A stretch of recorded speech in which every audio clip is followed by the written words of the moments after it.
From disaster to done. The East Texans Restoration Report. From disaster to done.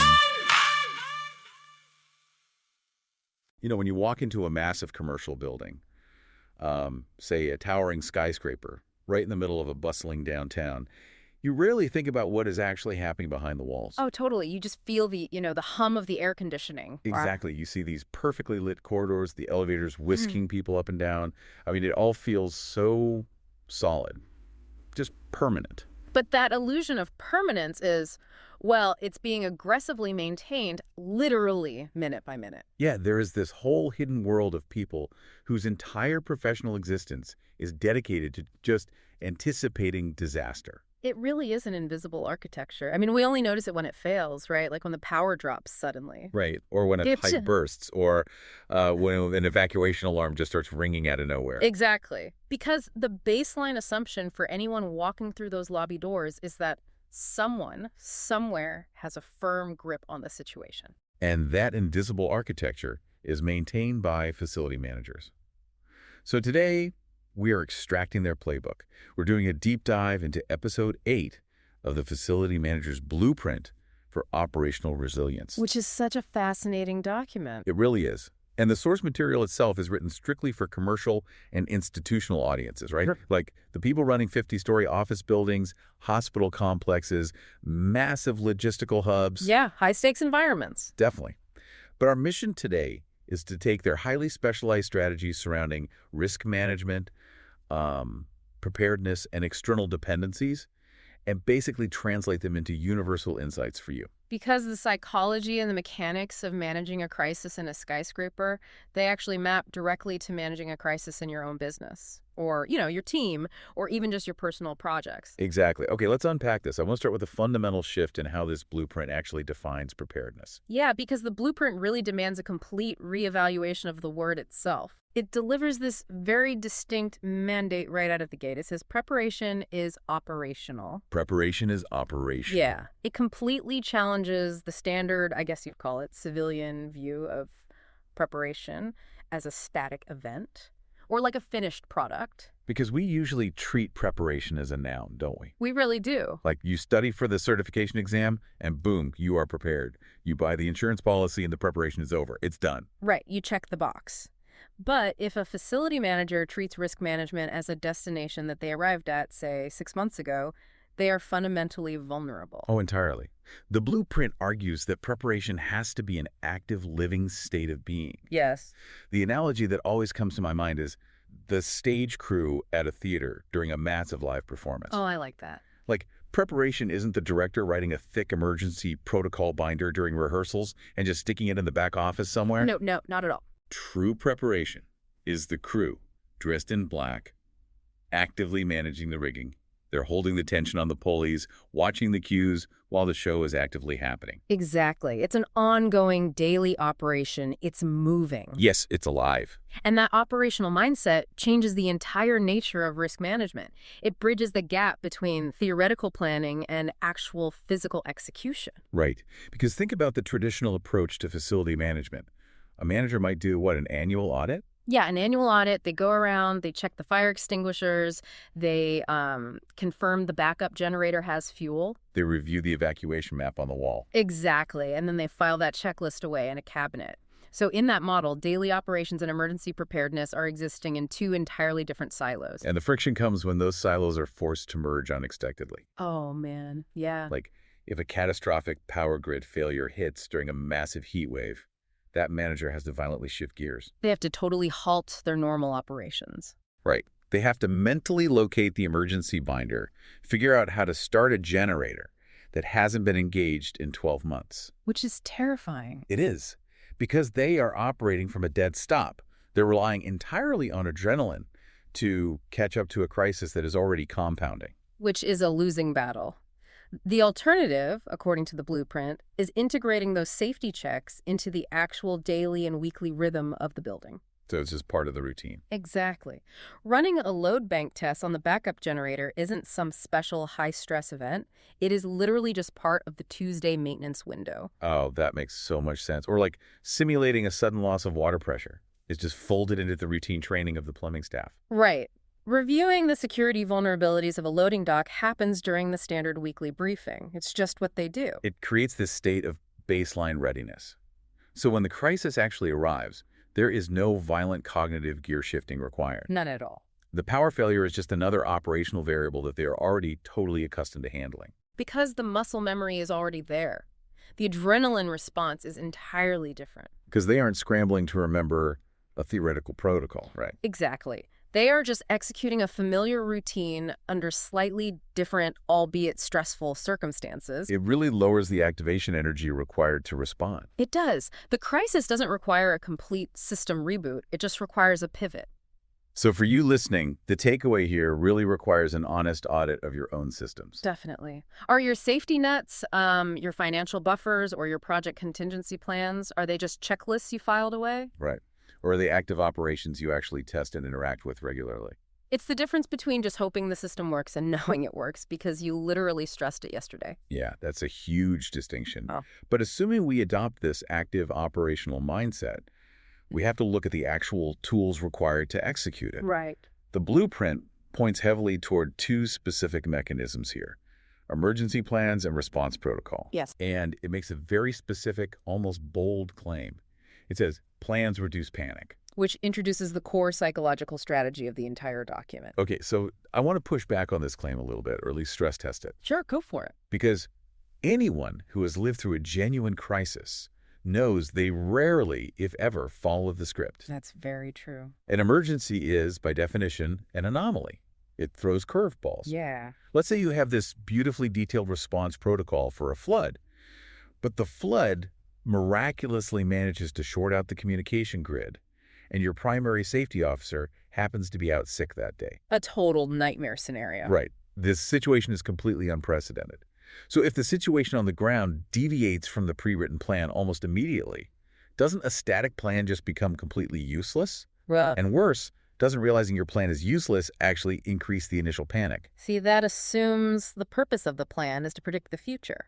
If a facility manager views their response protocol as this step-by-step prophecy, then yes, any deviation will absolutely cause a psychological collapse. Right, because the script is broken. Exactly. But the blueprint doesn't use plans for clairvoyance. It uses them to manage cognitive load. Cognitive load. Yeah. The central insight the document pivots on is this phrase: preparation determines response speed. Preparation determines response speed. So the plan isn't meant to map the entire territory of the crisis. No, not at all. It is functioning as a bypass mechanism to just get you moving. It lets you skip that initial disorientation phase. Precisely. Because when a high-stress event triggers, human beings experience a massive spike in cognitive load. Like our brains just short circuit. Literally. The executive function of the brain, the ability to assess variables, prioritize tasks, make logical decisions. It is suddenly overwhelmed by this massive influx of critical information and threat signals. So we just lock up. Yes, the biological default in that moment of overwhelm is to freeze. We stall out because there is simply too much data to process and no obvious path forward. Like a deer in headlights. Exactly. And in a commercial facility, that hesitation is incredibly destructive. Oh, I'm sure. I mean, fires scale exponentially. Water damage compounds by the minute. So the plan exists to offload that initial cognitive burden. Yes. When the curveball hits, you aren't standing in the hallway trying to invent a command structure from scratch. Right. You aren't debating who has the authority to authorize a building-wide evacuation or, where the master shutoff valves are even located. The baseline logistics are already decided. The protocol acts as a cognitive anchor. A cognitive anchor. I love that term. By establishing those baseline logistics in advance, the plan absorbs the initial shock of the emergency. It literally bypasses the panic and eliminates that freeze response. Because the immediate first-order actions are already scripted. So the facility manager snaps instantly into motion. And that momentum is everything. Preparation determines response speed because the plan gives you the ignition switch to start moving. And once you have momentum, you actually have the bandwidth to adapt to the anomaly. Exactly. If your brain isn't bogged down trying to figure out who is supposed to call the fire department, all of your executive function is free to solve the unexpected problem, like the communications grid failing. Right. You improvise the second act of the crisis so much more effectively because you didn't waste all your cognitive capacity just surviving the first act. It is entirely about preserving bandwidth for the unpredictable. Yes. A facility manager responsible for a hospital complex doesn't run continuous response drills to turn their staff into, like, unthinking robots. Right. They drill the protocols so that when the unprecedented actually happens, the staff's minds are fully liberated to handle the complex, unpredictable variables. They aren't paralyzed by the basic mechanics of the response. Wow. That is such a powerful shift in perspective. But, okay, if internal protocols preserve our cognitive bandwidth, what happens when the physical scope of the disaster just exceeds the internal capabilities of the team? That's the inevitable next step. Right, because a towering skyscraper might have a brilliant internal staff, but a massive structural failure or a toxic hazard that requires outside intervention. Yeah, the blueprint transitions into the reality that internal preparation is ultimately a closed loop, Eventually, you have to rely on external lifelines. which leads right into the deep dive on vendor relationships and vendor selection. Yes. And the blueprint treats this not as some boring administrative duty, but as a critical pillar of operational resilience. Because vendor selection in a crisis is honestly like choosing a climbing partner. Oh, that's a great way to put it. You aren't just looking for someone who sells the cheapest rope on a sunny day. No, you definitely aren't. You are looking for a dynamic belay system. When you are on the wall, your safety is entirely dependent on their reaction time, their competence, and their ability to read the situation. Yes. If you slip and they have too much slack in the line, the quality of your internal preparation doesn't matter. You are still taking the fall. If we connect this to the bigger picture, the climbing mechanism highlights the primary vulnerability of any complex operation. Which is? Your response speed is completely bottlenecked by your slowest dependency. Wow. Your response speed is bottlenecked by your slowest dependency. Let's really dig into the mechanics of that. Okay, so consider a scenario where a primary water main bursts in a commercial high-rise. Okay, pretty bad situation. Very bad. Now, the internal facility team, they execute their response protocol flawlessly. The cognitive anchors hold, they don't panic, and they actually manage to shut off the local isolation valves within 3 minutes. Which is amazing. Their internal response speed is phenomenal. Right. But the structural repair requires a highly specialized industrial plumbing vendor. Yeah. If that external vendor doesn't answer their dispatch line at 2 a.m. on a holiday weekend, or, if they don't have the heavy equipment pre-stage, the effective response speed of the building is no longer 3 minutes. It is 12 hours. Exactly. The internal speed is completely neutralized. The crisis just compounds while you wait for the external lifeline. Which completely reframes the entire goal of vendor selection. It really does. It shifts it from a procurement mindset to a resilience mindset. Because a procurement officer is just looking at a spreadsheet, right? They're prioritizing cost efficiency. They just want the lowest retainer fee. Right. But the facility manager, looking through the lens of operational resilience, is vetting for capability under duress. Capability under duress. That requires a really aggressive evaluation of a vendor's own preparedness, doesn't it? Oh, absolutely. The strongest facility managers don't just sign a service level agreement and hope for the best. They audit the vendor. They really do. They look at the guaranteed response times written into the contract. They investigate the vendor's redundancy. Like, what happens if a regional disaster strikes? Exactly. If everyone in the city needs disaster remediation simultaneously, where does this specific building sit on that vendor's priority list? Oh, wow. Good question. Do they have guaranteed access to fuel for their dispatch trucks when the grid is down? They are literally vetting the partner before the climb. Yeah.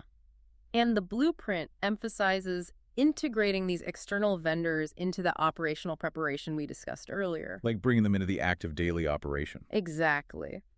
It is one thing to have an external HVAC specialist on a contract somewhere.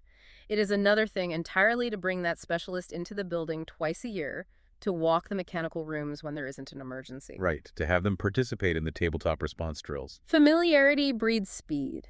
If the specialized vendor already understands the quirky, non-standard layout of your sub-basement, they aren't wasting critical time orienting themselves when the water is rapidly rising. That makes total sense. Furthermore, I'd imagine building that relationship establishes a mutual understanding of the actual stakes. Definitely. Because in a severe crisis, you are essentially asking an external entity to care as much about your operation as you do. Yes. And if you haven't established that trust beforehand, you are basically making a cold call into the void.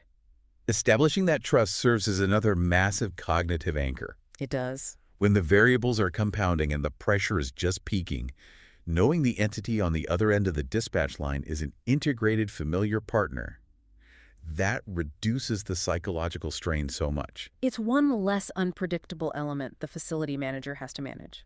It transforms an external liability into an operational extension of your own team. Which brings all of this right back to you, the listener. We've extracted a highly sophisticated playbook from the world of commercial facility management today. We really have. But the architecture of operational resilience is entirely agnostic. Totally. It doesn't care if you are managing a 50-story skyscraper, leading a startup through a market contraction, or, honestly, navigating a sudden health crisis in your own family. The mechanics of crisis response remain consistent across the board. So first, we have to redefine preparedness. It cannot be a binder on a shelf or a one-time checklist. It must be an active, daily operation. It's the stage crew actively managing the rigging. Exactly. You build resilience by integrating your risk management into your standard operating procedures, creating that muscle memory that prevents a violent cognitive shift when the environment suddenly changes. Right. And second, we utilize plans and protocols not to magically predict an unpredictable future, but to eliminate the initial biological instinct to freeze. Yes, by offloading the baseline logistics to a pre-written script, we establish those cognitive anchors. And those anchors bypass panic. They guarantee the response speed necessary to tackle the unprecedented curveballs with a totally clear mind. And finally, we have to recognize the limits of our internal loops. True resilience requires evaluating our external dependencies. Because we are only as fast as our slowest partner. Cultivating those lifelines means shifting away from transactional procurement and actively vetting our external networks for capability under duress. We have to secure the belay system before we even approach the wall. That illusion of permanence we feel when we walk into a massive building is totally engineered. It is the result of continuous, deliberate action. Yeah. Generating that kind of stability in our own lives or organizations demands that exact same level of intention. So building on the core insight that preparation determines response speed, we want to leave you with a final thought to examine as you navigate your own systems. Yeah, think about this. Think about a recent situation in your life, your work, or maybe a project where you felt entirely paralyzed, where a crisis hit and you felt you were simply too slow to react. Was it a speed problem or something else? Exactly. Is it possible that what you thought was a speed problem was actually a preparation problem? Were you lacking the cognitive anchors that would have allowed you to bypass the initial panic? And moving forward, who are the external vendors in your life? The partners, the services, the critical dependencies you rely on. The ones you need to rigorously audit right now, while the environment is calm, before the anomaly hits, and you find yourself needing that lifeline. It ultimately asks what posture you want to hold when the environment shifts.